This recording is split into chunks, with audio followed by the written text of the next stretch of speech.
Hai, kali ini kita akan membahas saham Bank Pembangunan Daerah Jawa Barat dan Banten Tbk dengan kode saham BJBR.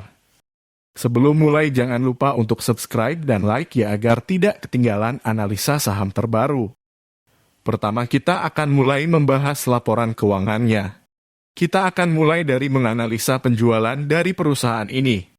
Dari segi pertumbuhan, jika kita bandingkan dengan tahun sebelumnya, penjualan perusahaan ini pada Q3 2021 sebesar 13,16 T mengalami kenaikan sebesar 1,4% menjadi 13,34 T di Q3 2022. Ini merupakan tanda yang baik, apalagi jika perusahaan dapat mempertahankan kenaikan revenue atau penjualannya. Pertumbuhan penjualan tahun ini sebesar 1,4% mengalami perlambatan pertumbuhan jika dibandingkan rata 3 tahunannya yang sebesar 3,3% per tahun. Setelah membahas revenue atau penjualan perusahaan ini, kita akan lanjut membahas net profit atau laba bersihnya.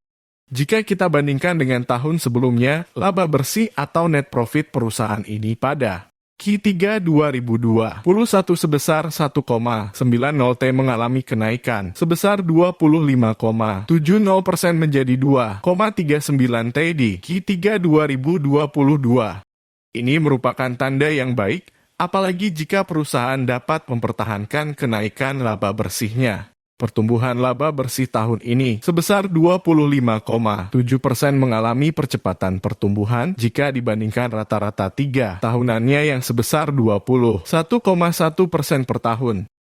Setelah melihat dari sisi pertumbuhan penjualan dan laba bersihnya, sekarang kita akan menganalisa margin profitabilitas dari perusahaan ini.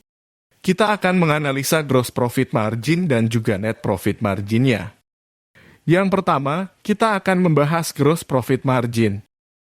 GPM perusahaan ini mengalami kenaikan. Jika kita bandingkan dengan tahun sebelumnya 56,4% naik menjadi 63,2%. Ini merupakan hal yang baik. Sekarang kita lanjut ke rasio profitabilitas selanjutnya, yaitu net profit margin atau NPM. NPM perusahaan ini mengalami kenaikan. Pada tahun lalu sebesar 14,5% naik menjadi 18,3%. Kenaikan NPM merupakan hal yang sangat baik.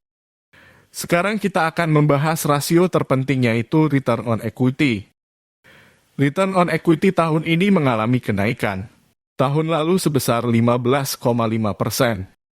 Dan pada tahun ini naik menjadi 17,1%.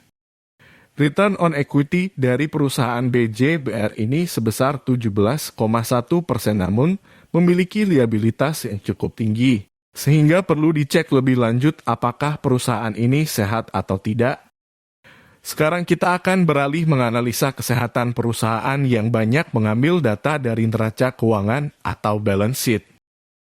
Dengan mengetahui kesehatan perusahaan, kita akan menjadi lebih tenang dan nyaman karena kita tahu bahwa perusahaan ini sehat dan jauh dari masalah atau kebangkrutan. Rasio liabilitas dibandingkan dengan ekuitasnya sebesar 11,19 kali tergolong cukup tinggi sehingga perlu dibandingkan dengan perusahaan sejenis yang ada di industrinya. Dan perlu dipelajari lebih dalam. Sekarang kita akan menganalisa hutang berbunga dari perusahaan BJBR ini.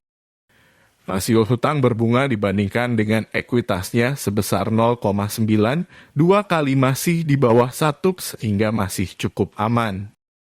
Sekarang kita akan membahas tentang harga sahamnya. Seperti cara investasi Terry Smith. Yang pertama hanya beli perusahaan yang bagus. Kedua jangan membayar kemahalan dan yang terakhir kita hanya perlu menunggu. Valuasi penting untuk mencegah kita membayar kemahalan. Menurut saya harga wajar perusahaan ini adalah 2.142 dan saat ini harganya ada di 1.380 sehingga memiliki margin of safety sebesar 36%. Saat ini memiliki margin of safety yang cukup besar. Video ini bukan rekomendasi untuk membeli dan menjual sahamnya dan data yang disampaikan bisa saja salah. Jadi jangan malas untuk dicek kembali dan jangan lupa untuk subscribe dan like ya.